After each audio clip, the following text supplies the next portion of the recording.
Hei, mun nimi on Maiju Nuström ja mä tuun Suomesta. Mä osallistuin tällaiselle Mount Elgonin vaellukselle, joka on 2-päiväinen reissu.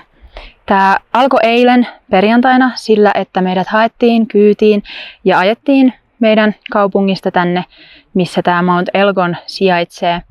Eilen me myös käytiin tässä luonnonpuistossa olevassa vesiputouksella ja sitten semmosessa luolassa. Ja mä en ole ikinä nähnyt tollaisia isoja luolia tai edes vesiputouksia missään.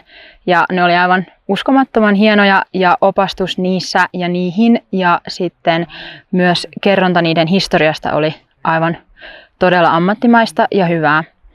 Sitten eilen meidän päivä loppui siihen, että me tultiin tähän meidän leirintäalueelle, jossa me sitten tehtiin yhdessä nuotio ja syötiin yhdessä ja keskusteltiin ja pystytettiin teltat. Ja se oli musta aivan ihanaa semmoista yhteisöllisyyttä täällä hienoissa maisemissa. Tänään mä sitten osallistuin tuohon Mount Elgon vaellukselle ja tää on mun ensimmäinen kerta ikinä, kun mä menen mihinkään vuorelle saati vaella mitenkään. Ja mä koen, että oppaat täällä ja kaikki tuki ja ohjeet ja avut on ollut aivan todella hyviä ja ammattimaisia.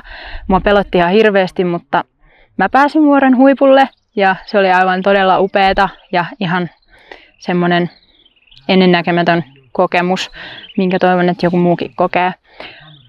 Mä oon tosi tyytyväinen tähän reissuun ja tekis mieli jo mennä johonkin muuallekin uudestaan vuorille tai vaeltamaan.